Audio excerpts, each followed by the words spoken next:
study today. Today we'll be reading from Surah 37, starting at verse 46. Let's all seek refuge in God from Satan the rejected. A'udhu billahi minash shaitanir rajim. Bismillahir rahmanir rahim. 46. Clear and delicious for the drinkers, never polluted and never exhausted. With them will be wonderful companions, protected like fragile eggs. They will come to each other and confer with one another.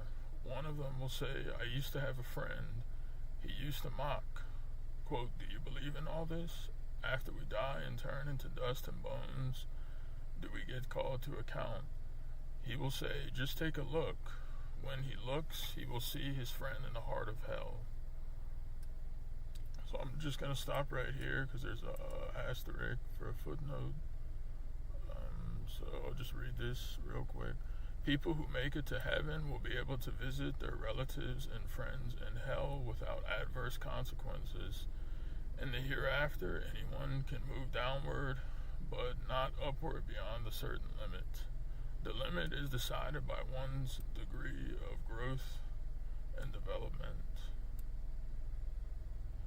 Yeah, so this is, right, so this is in regards to the soul, the growth and development of the soul is going to be, depending on how far you can move up, so for people in heaven, let's say you're, fortunate enough to just make it to the lower heaven, right, you're only going to be able to go up towards a certain point. You probably won't, I don't think you'll be able to go to the high heaven, right, but people from the high heaven can come visit you, if they want, which is real nice. But just backing up to verse 46, we see these are good provisions that are provided to the people who are fortunate enough to make it to paradise, be it in the high heaven or the low heaven.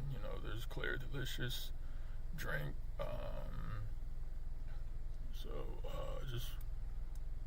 So verse 45, just to have it in reference for these verse 46 and onwards, we see that there was cups of pure drinks will be offered, clear and delicious, for the drinkers. So any, delicious drinks you could think of in this world, you can just multiply that times a billion. Probably more than that too. And just stuff, that's also beyond our imagination. So this is stuff to look forward to. And this is what the people of paradise, this is their recompense. Also you have, we'll be with our spouses too, which everyone will be protected like, we'll be in the best security. There can't be any better, any more secure place in the heavens and earth and, paradise, right? Because, you're going to have God, right there with you. You're going to have, I believe angels too, that'll be greeting you and stuff. So it's, it'll be a wonderful abode. And then when this happens, we see this change of conversation happening between, people of paradise that are conferring with one another, and, people, one of them will talk about, probably most of us, if not all of us were, for God willing, if we make it, there's going to be people, the people of heaven are going to, there's always been that, one or two people or persons in our lives or something that, we might have experienced this with, that was once a friend or even an acquaintance that used to mock or even, even if he didn't mock you directly to your face, he could, or say these words exactly, he or she, there could, it could be said in a roundabout way, or just, even in a scoffing type of manner, or even behind closed doors and stuff, so this is, that these are the wicked that used to, disbelieve in the hour, disbelieve in God and disbelieve in judgment and disbelieve in, resurrection, as we see here, this is the case with a lot of people. Most humans, they find it very hard to believe that they're resurrected. And this is despite, what they say, even if they say they believe. Because as we know from the Quran, I think it was discussed in the last study, most of that stuff with people is just lip service, which is why we see, why we have in the Quran, we understand from what God tells us that most people who say they believe, are going to end up in hell because they don't believe in God, God alone. When God alone is advocated, they just run from that. They have to have some type of idol or some type of something else. So this is so we'll continue off past this 55. He will go to him and say, "By God, you almost ruined me. If it were not for my Lord's blessings, I would have been with you now. Do you still believe that we die only the first death and we never receive any requital?" So yeah, this is by God's mercy. This is it's very interesting to see. This type of these things are gonna really happen, and exchange of conversations, are gonna happen on the day of judgment, and there's gonna be people that are if we've had friends or whatnot, this is the people of paradise. It's I guess they'll be able to go all the way down to the heart of hell, and like the footnote says, there's not going to be any adverse consequences. So we could go and see these people and not not be affected by any of their suffering or any of that. But we'll, the people of paradise will be able to talk to this to their friends and stuff that almost or they had a part in almost leading them astray and guiding them to hell.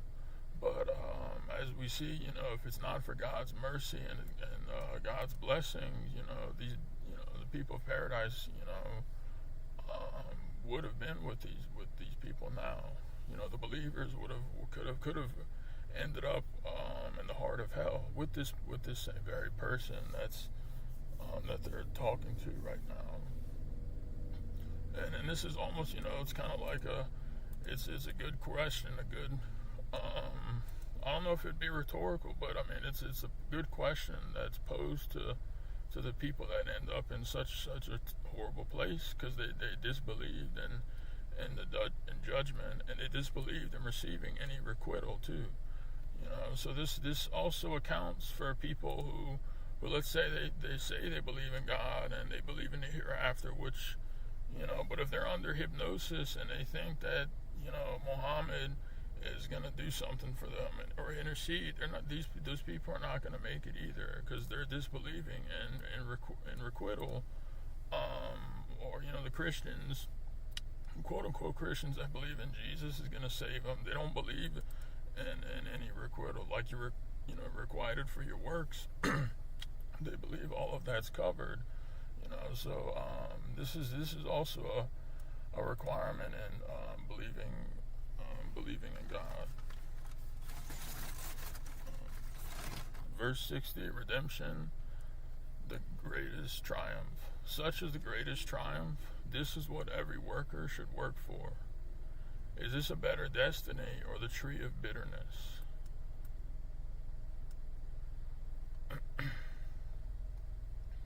We have rendered it a punishment for the transgressors. It is a tree that grows in the heart of hell. Its flowers look like the devil's heads.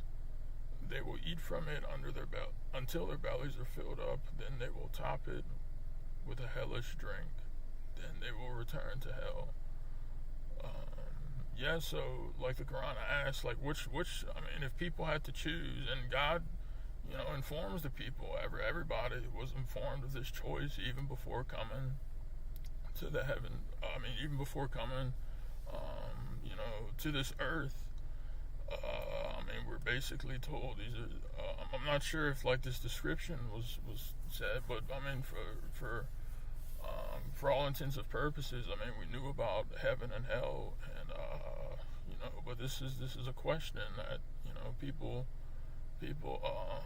should ask themselves, or disbelievers, or people maybe who are unsure, about the hereafter, about the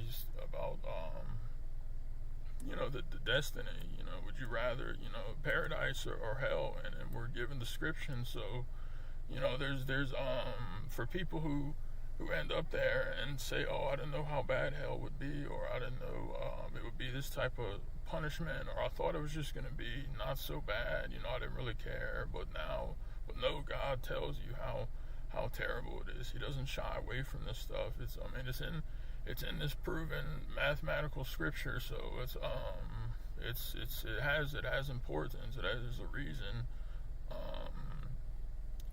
for telling us these things. And nobody in the right mind, nobody on earth you would find that would rather this stuff. But really, when you think about it, people work very hard going to hell, possibly without realizing it. And this is the destiny. This is very terrible.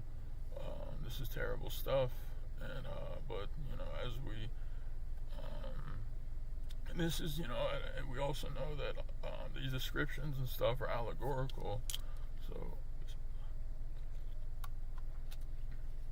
they're allegorical. So it's probably, for what can we even imagine about this stuff? It's probably, way worse, which also puts things in, should put things into perspective for for people, disbelievers, atheists, idol worshippers, or whatnot, especially after getting, the message, and then maybe seeing and possibly seeing, or seeing how it's a proven message from God, with the mathematical miracle. They followed their parents blindly. They found their parents astray, and they blindly followed in their footsteps. Excuse me. Most of the previous generations have strayed in the same manner. We have sent to them warners. Note the consequences for those who have been warned. Only God's servants who are absolutely devoted to Him alone are saved. So yeah, this is a tragic occurrence, right? That is noted throughout the Quran about people following their parents blindly, and and it's also maybe it could be for a lot of different reasons, or the reasons why they do this. They don't want to possibly challenge what their parents were told, or maybe it's an ego thing, or a tribal type thing, oh no, my parents, my lineage, they all followed, they knew what they were doing, I'm just going to follow them, but when it comes to people's quality of life in this world and hereafter, they need to set all that stuff aside and really ask themselves, was 5 generations of my family worshiping Ali or Hussein or something, or some of these saints? I guess you would. I don't know too much about how they're classified, but were all they wrong? Were all of them wrong? In a sense. So these are the tough questions that people must ask themselves in order to be guided. Because if you're just following someone blindly, right? Be it your parents, your parents can't save you. Your parents are, we're told to treat them amicably in this life, and never even say oof, to them, or the slightest gesture of annoyance, right? But if they invite you to idolize something other than God, and this is this instinct put in your heart too that you need to capitalize on. So we kind of have a head start in that sense, at least more so than our companions and our jinns. We have to use that and not disobey them if they want us to set up idols, but still treat them, in an amicable manner, give them the message. And after enough time, let's say they're proven disbeliever, then you have to, it's good to take action and probably disown them. But we also see here most of the previous generations, they've done the same, made the same mistake. They just followed their parents blindly. They were sent to them mourners and stuff, but and we can see the consequences of these people. And verse 74 is important, and I think we'll see this again. This same or similar verse saying the same thing. It says, "Only God's servants who are absolutely devoted to Him alone, right, are saved." So you can't be devoted to anyone other than God. You can't be devoted to any saints or prophets or angels or any of that. There's some people that even pray, I think, to certain angels in Christianity. Maybe the same thing with in Islam, or as Islam's practice today. Verse 75, Noah.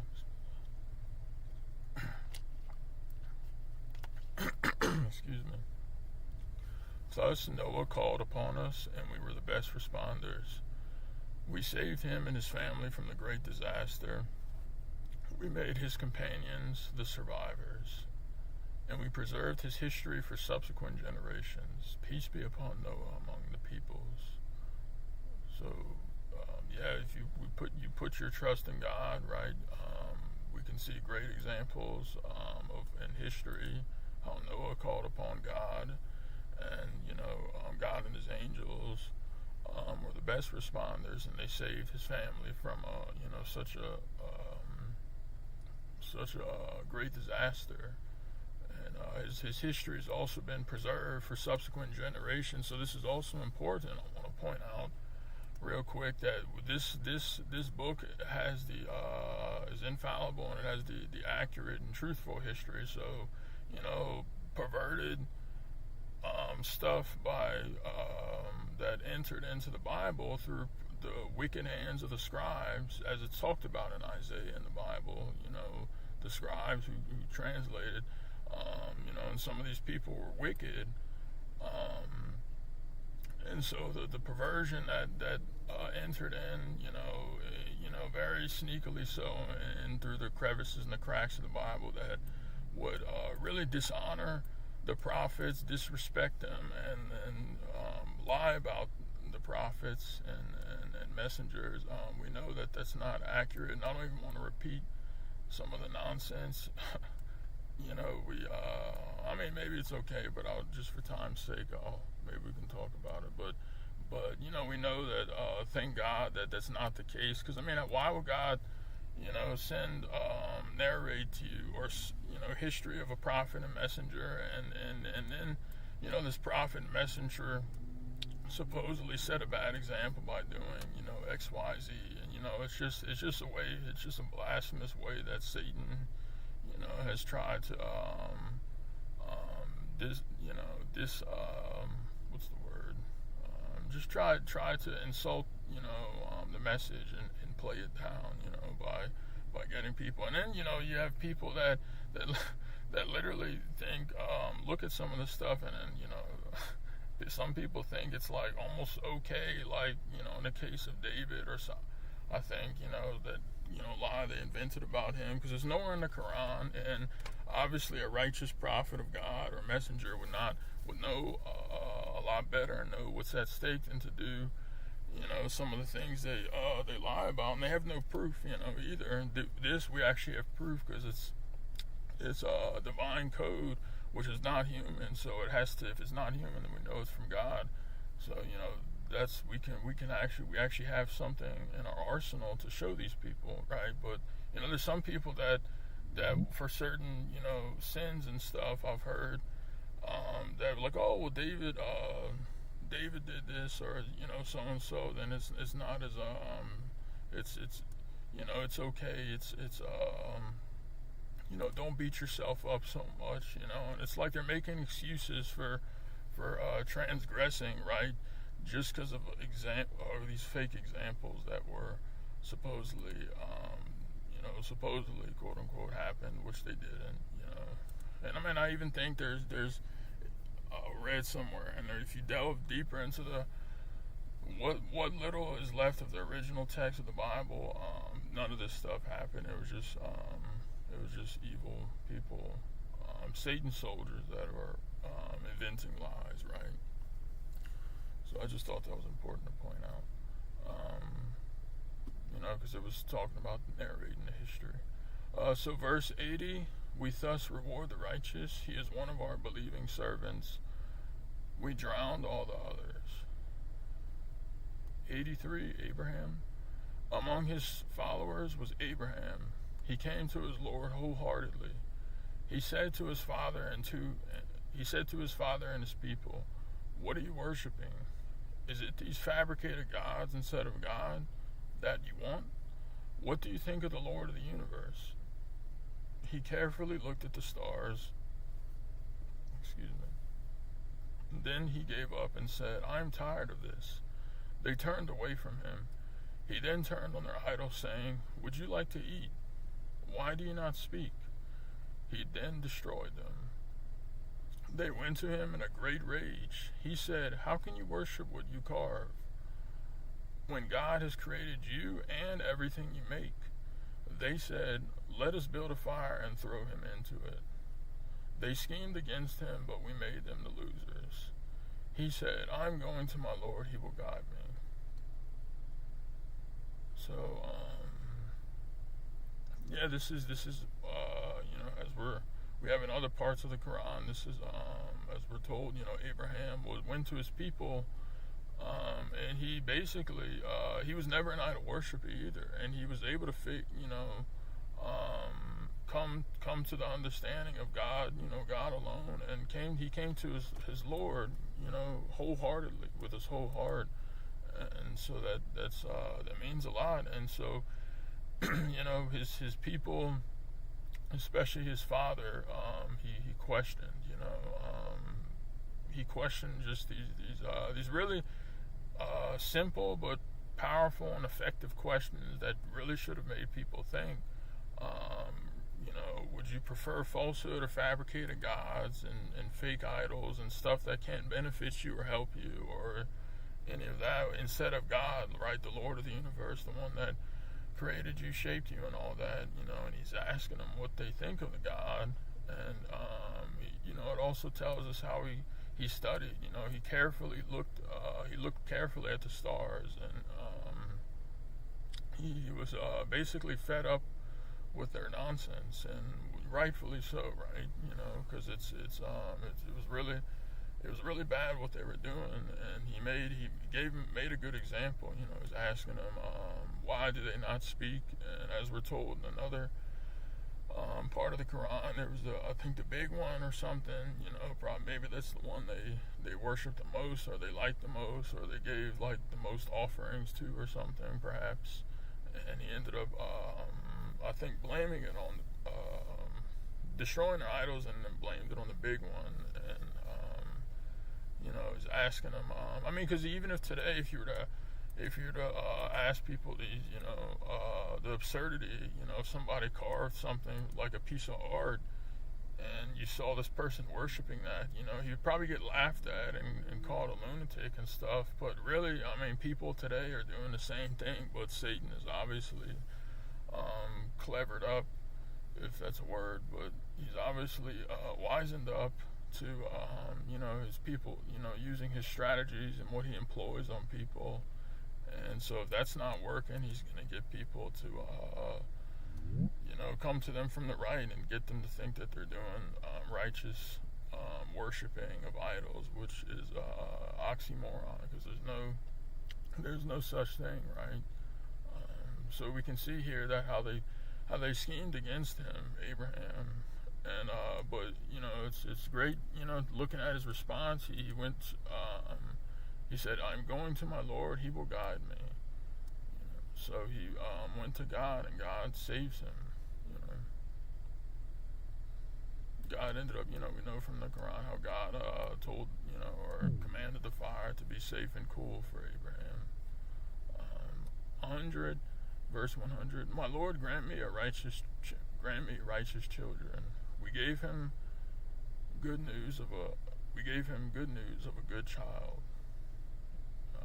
102, satanic dream.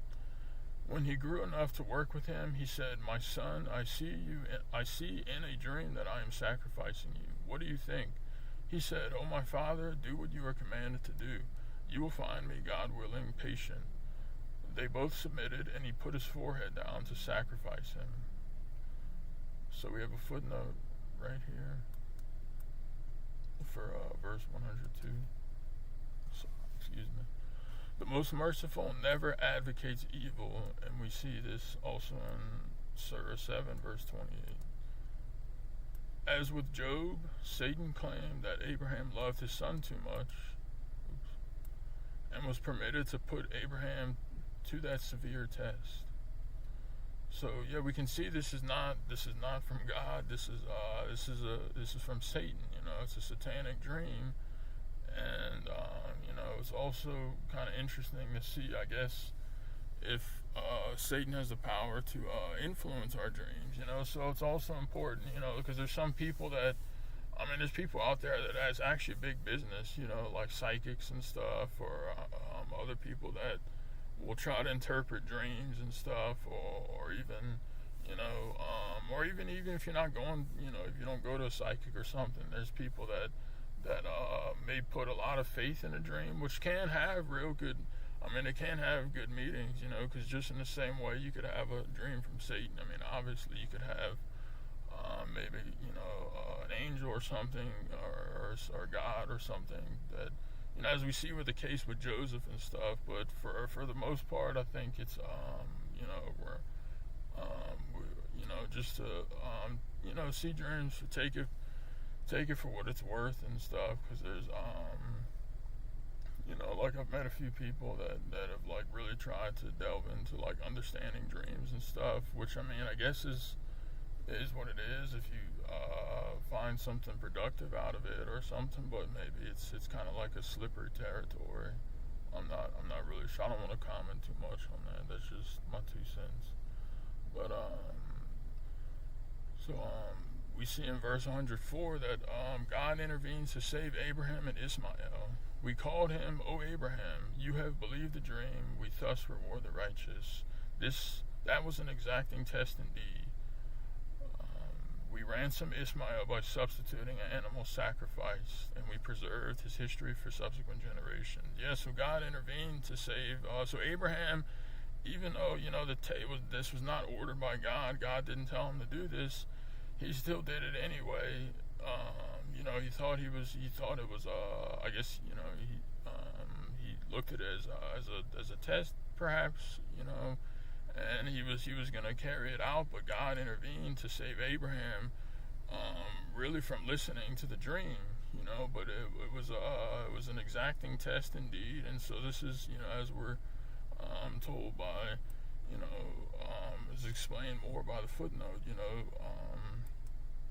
God, the most gracious, never advocates evil, and it's wrong to think about and it's actually it's wrong to think about God in this respect. And actually I've talked to people that have read the Bible and stuff, and like we're kind of conflicted about, but they accepted it because they think that's they have the Bible, they don't know about the Quran, and so they even growing up, it was kind of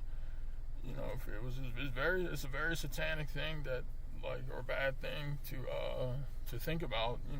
The Lord of the heavens and the earth, the one who created you, that one day he might just decide to, God might decide to, command somebody to do this. But even if he did, which he didn't, you still have to say yes, sir. But let me not even go there just to, but because we see here, the most merciful never advocates evil.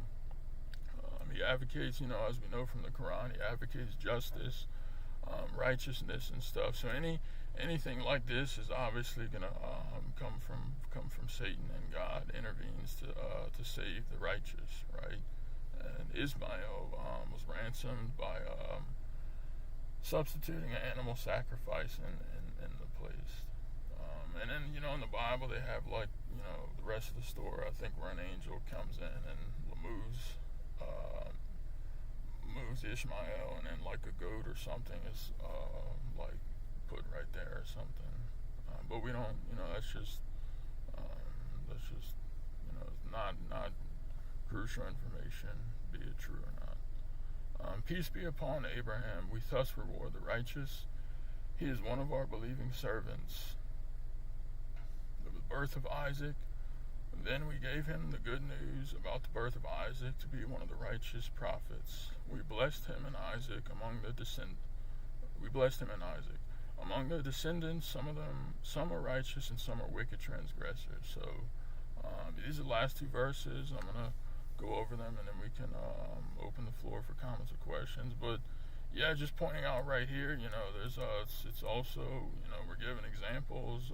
It doesn't, your lineage and stuff and your family ties and stuff really doesn't mean a whole lot in the sight of when it comes down to your salvation and stuff. So you could be from, like, let's say, descended, from, let's say, a righteous person, but I mean there's also wicked, as we're told here, there's very wicked transgressors that have been part of these descendants. So because we know Jacob was Isaac's son, and among Jacob, we have the 12 patriarchs, and you have the different tribes and stuff. And I mean, just like a side note, I mean, Paul, the great deceiver of today's Christianity in the Bible, I mean, I think I heard he was from the tribe of Benjamin, which was Jacob's, which was Joseph, Joseph's brother that's referred to in the Quran. And so I mean, it doesn't matter who you are, who your family is. There's no nepotism, right? We know on the day of judgment. So and as we can see that,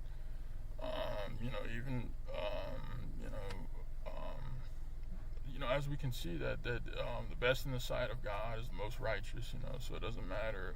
Like the Pharisees and stuff, they went to Jesus and they said, "Oh, we're of our father Abraham," and Jesus said, "No, you're of the synagogue of Satan. You're of your father, literally, you're of your father, the devil." And so, this is just, it's a false claim that they make, even though they may be descendants of Abraham. They're not any more of Abraham than, any believer is. They're actually less, because they're very bad. So, and then, last point is, we can see that after passing his test and stuff, that, he was given the good news of the birth of Isaac. Mashallah. So with this, if there's any comments and questions, please feel free. Thank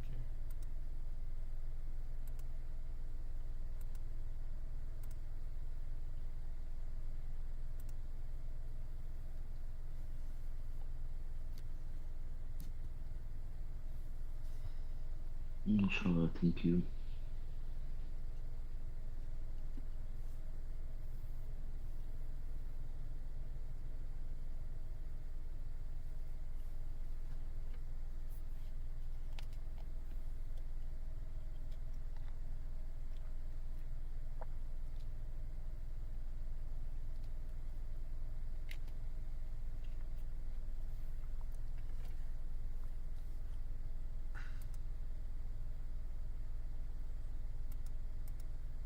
Mashallah. Thank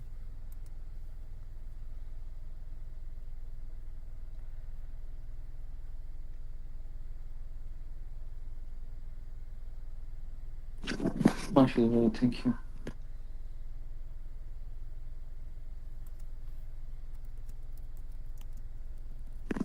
I had a question about the tree, brother. You read. There is this verse in the Quran where God's talking about the cursed tree. Does that have to do anything with the tree you read in these verses?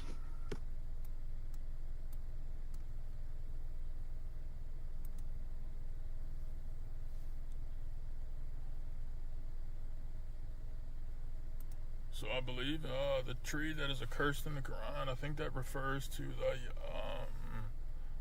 the tree that Adam and Eve, allegorically, the tree that was referred to when they were in paradise.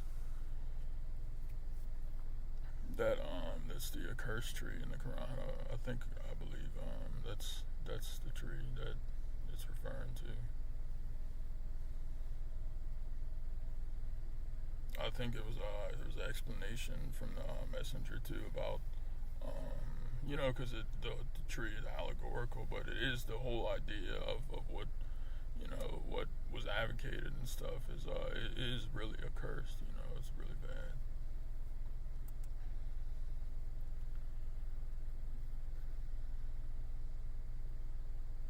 Okay, and all the other things that you read, like the tree in hell, it's also allegorical, right?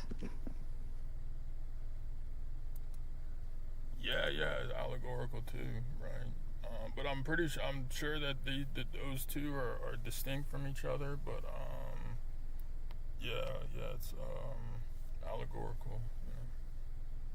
Because it's really going to be much worse, than just like like the verses from the Quran say, just like for the examples in paradise, or just giving us a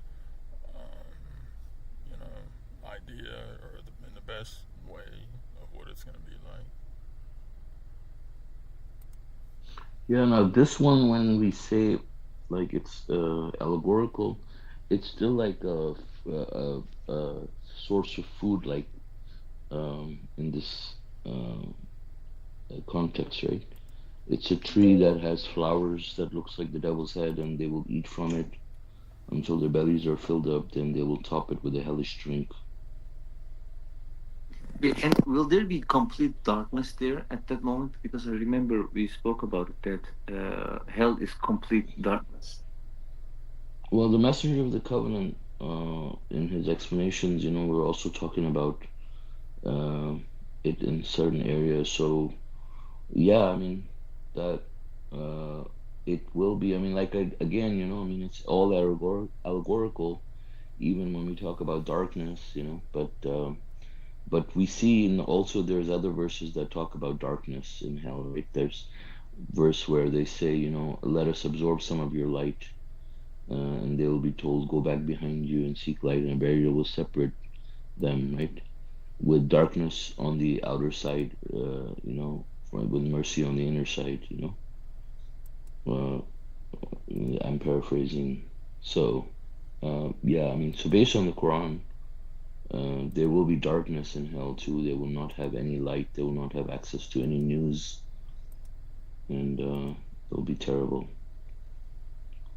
The bottom line is that it will be terrible, right? Anything most terrible consequences, like you can imagine, in contrast to paradise, which is the best thing you can imagine, the best place to be, and that's how we can imagine it, most tormenting place that no one wants to go.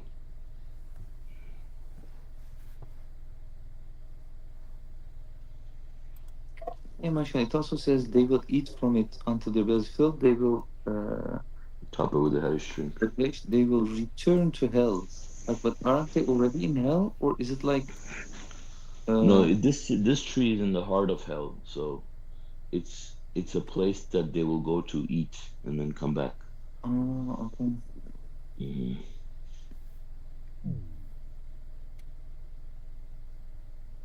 It's like in the center, or something. Yeah, and the verse where this person who went almost to hell, right? But he sees his friend in hell, goes to him, and like is angry with him, right? Because he said, "I almost got to hell as well because of you."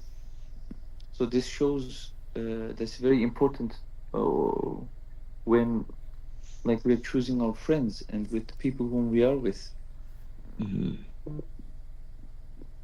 Exactly.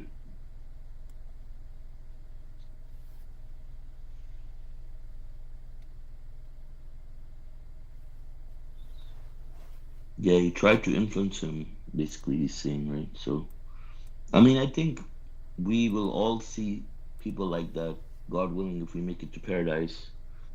Um, or anyone who makes it to paradise will see people like that, that invited them to hell, because there's always people, even like when messengers, right, that have acquaintances or family members, you know, that were inviting them to hell, right?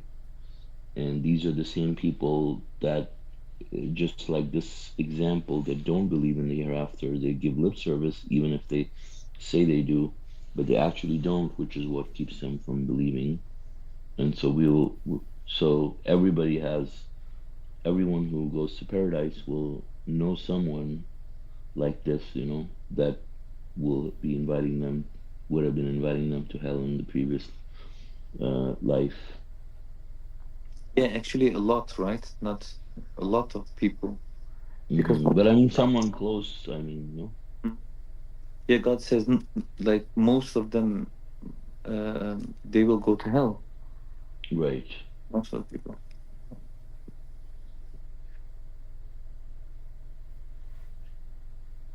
But I mean, like every person will have someone, that was close to them, like someone that was like a friend, like Abraham, with his father, or you know, Noah with his son and his wife. All these people, they will be able to visit these people and have dialogue with them. Yeah, and imagine traveling to such a place and not being affected either, but you're able to communicate with Hmm. these people, and Hmm. probably you're gonna see how much they're suffering and like their torments, but it's not gonna affect Hmm. you in the slightest. And as explained, because I had a question before, like, are we gonna feel bad for people in hell? I Hmm. think it was asked for by Hmm. someone during one of the studies some Hmm. time ago, and I think hang on, I was Is hearing. asked in our study or in the messenger study? No, I was hearing myself echo. No, so it was during one of the messenger studies, and then I think this Hmm. woman asked if we're gonna feel sorry for the Hmm. people in hell, and I didn't always wanted the same thing. Like I wasn't sure, but he said no, because I mean we're gonna see like how wicked these people were, and Hmm. that basically they decided they wanted to go there, like they wanted to, I guess, suffer forever, for lack of a better explanation.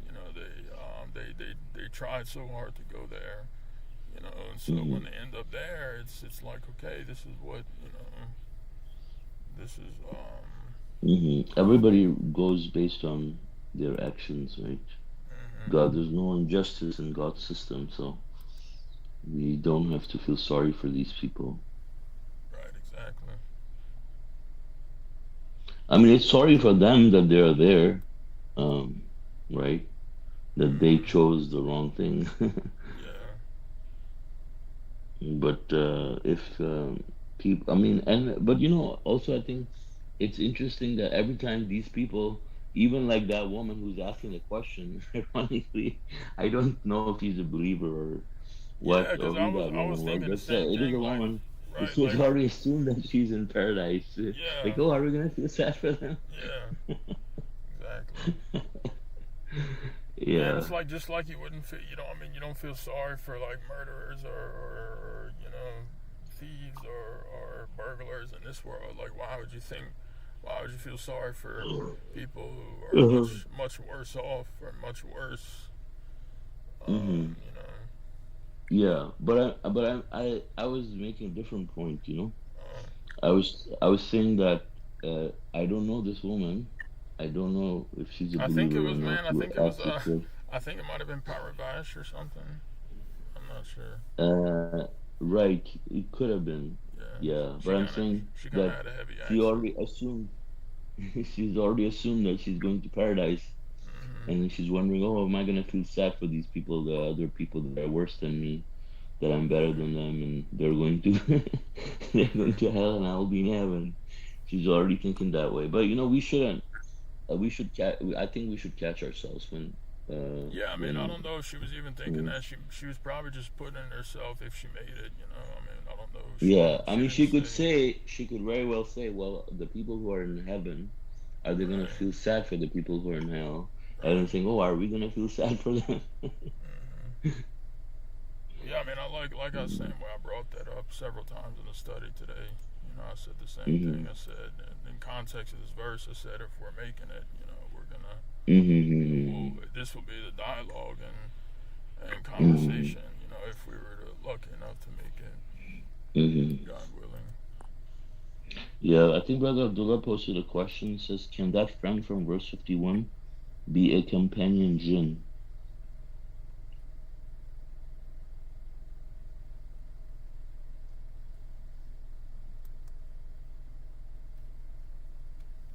So I believe, yeah, if you're going to hell, your jinn is definitely going to hell. And if you're going to heaven, then your jinn is also going with you, right? Because you convince your jinn to be with you. That's how you're both making it, right? I mean, correct me if I'm wrong, but Yeah, the messenger talked about it, and he said either yeah, convince him or he's going to convince you. So that's hmm yeah, Unless you die before 40, I think there was another part where he said, which I guess it's a little different because people. He said there's gonna be more jinns in hell, or there's gonna be more people, humans in paradise, that die before 40 because it doesn't mean that your jinn is gonna make it too. And he said this has to do hmm with. I think that it's like that because of it's taken into consideration of how hard they made a stand against God. So it's only it kind of when I heard that it kind of made sense too as hmm well. But yeah, that's a good question. yeah, but yeah, yeah, but that the 40 would be an exception to that rule, right? Hmm. hmm Yeah, but this wouldn't apply to the person who died before 40. This conversation Right, right. happening. Yeah, it's Yeah, different. Yeah, I'm yeah. not sure, but I think I heard in a study the messenger said that the jinn could end up believing and the human could still end up going to hell, something like that. no, it wasn't. I'm not. Uh, oh, you mean like when someone dies before? But no, no, no. The messenger clearly I'm says not sure if it was probably like it had to do with that with the 40 part, no, but I no. remember like he was that the Yeah, jinn could end up going mhm. and the person could end up going to hell. But I Yeah. could be So, wrong. So what I would say to that is, like, like when it comes to audios and stuff, like if you are sure you have reference, like, to the audios, like, better to bring them up. But if we're not sure, no, like if we heard it or not, and like we don't know which audio it is in, like it's better to have those audio numbers and where we heard it.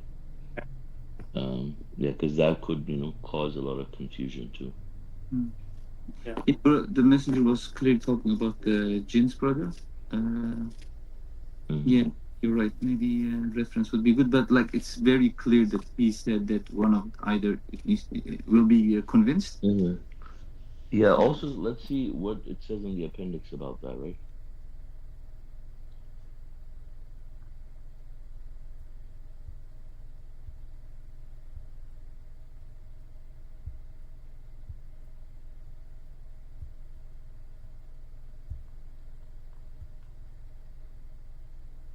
yeah. I'm gonna do more research on it too and try to find that audio. hmm So it says Satan representative tries to convince the human companion of uh, Satan's point of view that God alone is not enough Can you put on on the the, day of judgment. Huh? Can you put it on the screen? No, I'm actually not sharing my screen. Uh,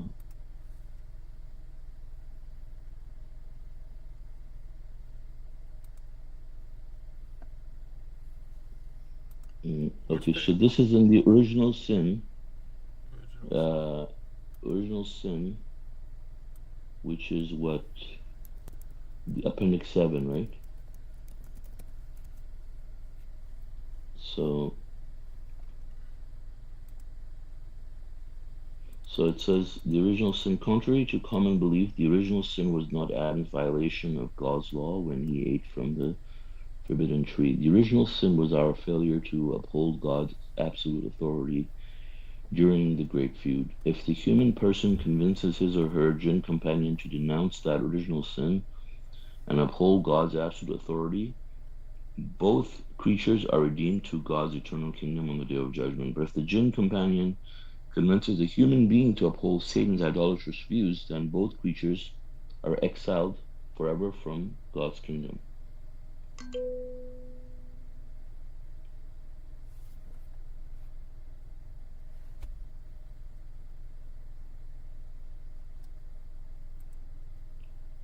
Yeah,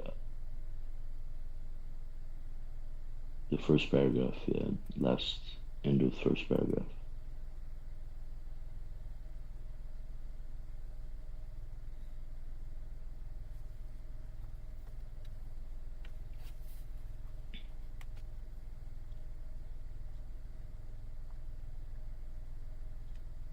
Yeah, so it's the same as the voice recorder. Mm-hmm. Mm-hmm. Yeah, but he was very clear about this, Like, Mm-hmm. Yeah.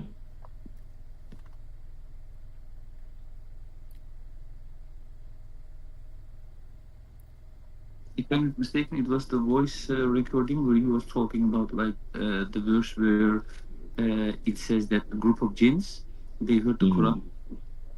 Isn't it Surah Jinn, the 72? I think that's it. Mm-hmm. 72.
Yeah, so and I had one other question about Abraham.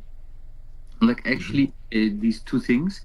Like the first thing is when he right when he's looking at the stars and he says like when the stars go away, he says, yeah, these can't be God, right? These can't be. And then he looks at the sun, he says the same thing, and to the moon, and he says the same thing again. But eventually, if I'm not mistaken, he is doing a, I don't know how it's called in English. He doesn't really mean what He's mocking. yeah, he's mocking it. That's what I meant. And, Mm-hmm. yeah, and he did the same with the statues, right? Like he put it them Mm-hmm. and he said, please ask him. Mm-hmm. Yeah. So because there was this confusion, like most of the people that I know, like when they are reading this verse, they are thinking that Abraham found God by asking these questions to himself, but in the Mm-hmm. it isn't like that. Mm-hmm. Yeah.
Yeah, also, along the same lines of what Brother Jaffer just mentioned about people, like this in the part where he destroyed the idols, people think that Abraham did it like in frustration or in anger, and I think it was also suggested by someone that maybe he was immature when he did it, that he was young and stuff. And we see that that wasn't the case, and that Abraham was guided by God, and he did it to teach them the basically to think about the fact that the idols, to illustrate basically the point that these idols cannot help him. Like if you go and you destroy all the little ones, the big one, even the most powerful one, is not going to be able to tell them who destroyed the idols, right? Like he said, "Oh, ask the big one," and they knew that they realized that they were in the wrong, that they were astray when he said that. But obviously, they didn't take heed. But this was not done in as an act of like frustration or anger or destruction or violence or anything like that. Yeah, and he was the only one at that point, right? Until Lut joined him, if I'm not mistaken. I mean that I don't know exactly, but Doesn't say anything. um, But yeah, but at least I know that this act that was done to illustrate a very important point, that the idols are helpless; they cannot even help themselves or help one another or help any human being. And he did that by illustrating them with a very practical example that would be very thought provoking for like anybody who would use his brain to think with. mhm. Yeah. It- Actually, he's using a very simple, a very simple technique, right? Is but Mm-hmm. directly, like, mm, Mm-hmm. what can you do more than this to prove to someone that that the thing that they are worshiping is actually nothing? So, Mm-hmm. and then looking at these people deserving to go to hell because they also tried to kill him by throwing him to the fire. Mm-hmm. Subhanallah. And that is a great example, right? That God saved him. I mean, it says they said, "Let us build a great fire and throw him into it." Right? I mean, and I think, mashallah, that is a great example for us, to always remember the power of God, and how He protects the believers, So in the most like dire circumstances that you think that there's no hope possible for you to be saved, I mean, God will save you, right? I mean, they actually threw him in the fire, and God made the fire, God, commanded the fire to be safe and cool. Yeah. SubhanAllah, so you can imagine that God can turn anything that is being used against you in your favor. That's the fire is not just the fire is not just there to, God didn't just command the fire to be not burning him, it's like he also commanded him to be like cool, So it's like, they put him in AC, like, oh, this is pretty good. Yeah, and God is in the Quran that we should take Abraham as an example. He says, take him as an Hmm. example. Quran. Uh, Hmm. faith that he has in God, right? That no matter what, he puts his trust in God. Hmm.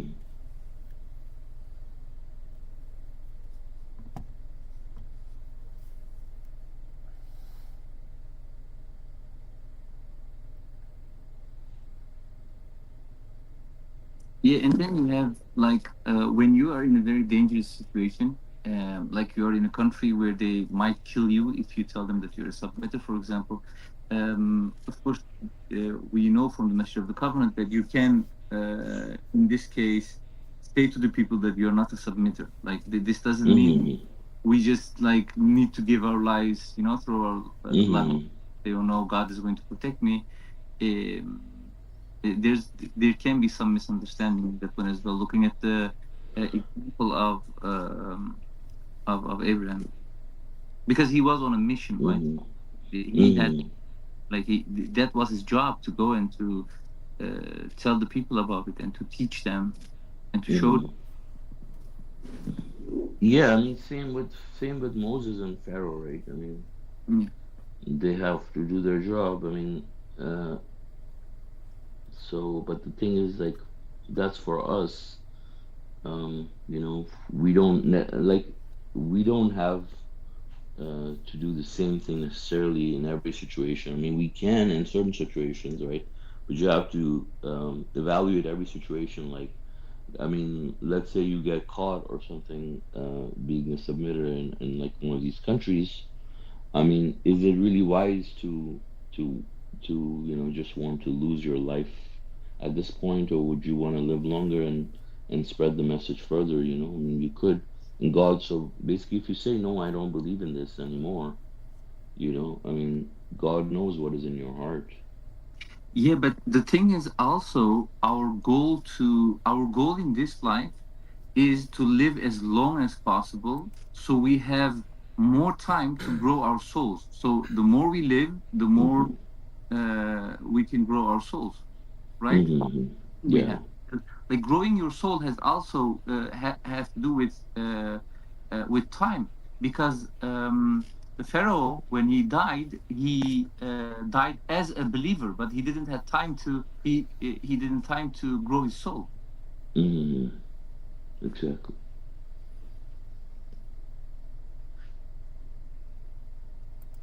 Yeah, it's the same way I look at it. Like, instead of just, you could have a better purpose, like spreading the message and stuff, instead of going out in that respect. Mm-hmm. You could probably do more, be more effective and stuff than just getting. But yeah, Brother Mm-hmm. Jaffa brought up a good point too. Yeah. Yeah. Also, at the same time, like, we should remember that when like, our job is not necessarily to run away from death by that respect, right? I mean, God knows that. God says that death will catch up with us sooner or later. We're not necessarily running away from it, but at the same time, you don't want to, like, commit suicide in a way, right? Like, it's almost like committing suicide if they catch you and you say, yes, I believe in this and this and this. Yeah, because there's that one part that, it's like you want to, be, not, like it's coming from Christianity, man. In the Bible, like we have that example of, I think it's Peter or something, and I don't even know how true this is, but how he denied Jesus 3 times before the rooster crowed, or after the rooster crowed, like when they came to get Jesus in the Garden of Gethsemane right before they crucified him. I guess that's one time, but yeah, it was like a big thing, man. Like, Hmm. What did the rooster do? it was just allegorical. Like Jesus said Oh. to Peter, "You're gonna deny. Someone's gonna deny me 3 times." Mhm. Excuse me. Before the rooster crows, and then everybody was wondering. The disciples were wondering who it was, and it was Judas who betrayed him. But I think Peter, out of fear, this is how the story went. Out of fear, he like when the army and stuff came, or like they were trying to, he was like, no, I don't know, Jesus or whatever, because they were gonna, they were butchering, they were gonna, um, you know, capture and probably torture and kill everyone else associated with them. So, growing up, like, that was kind of like a big thing, so I guess when I heard this, it was like, it was a little different. Like, of course, I don't know if it actually happened, but Yeah. Peter repented after Yeah. or something. Yeah. But I'm I'm trying to understand the significance of the rooster in the whole story. oh, What is the rooster doing? well, it was just. I think it was just, yeah, it was just, Right. yeah, it was just like a time. I guess like a time stamp to Right. because nobody Mm. had denied him yet, and then, like, I think they had come, and then Peter supposedly denied him, and then right after the third time, he said, "No, I don't know this man, Jesus." The rooster crowed, and then he realized, oh, this is what came to pass and stuff, and he was like very sorry and stuff. But I mean, then there's another part where he attacks like like a soldier, and he cuts his ear off. I think they were trying to attack Jesus or something. So it's kind of contradictory because he was, but I don't, just Yeah, I mean, you can't up, verify. Yeah. Yeah, just growing up hearing that, it was like, like denying, like Jesus said, if you deny me, whatever, you'll be denied. So it's kind of a big thing, like right. You have to be willing to die or something, in respect. Right. But yeah, the points y'all made are very, very sensical. It makes a lot of sense,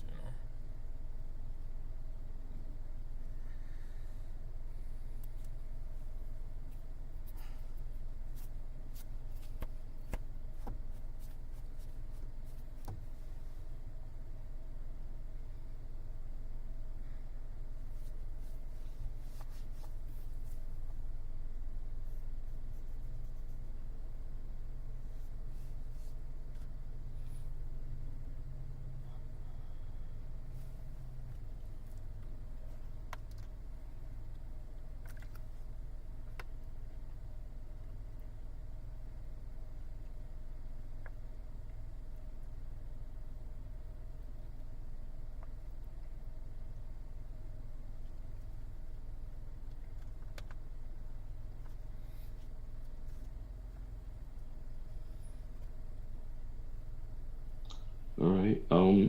Any other comments or questions from anyone?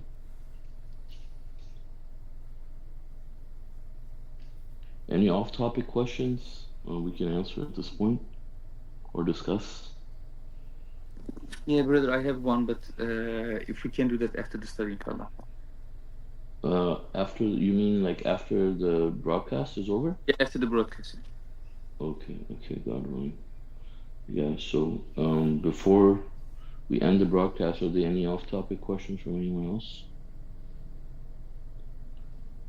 All right, so thank you all for joining us. Thank you, Brother John, for leading the study and for streaming it. God willing, our next English Quran study would be on Tuesday at 2 p.m. Pacific time. God bless you all. Assalamu alaikum.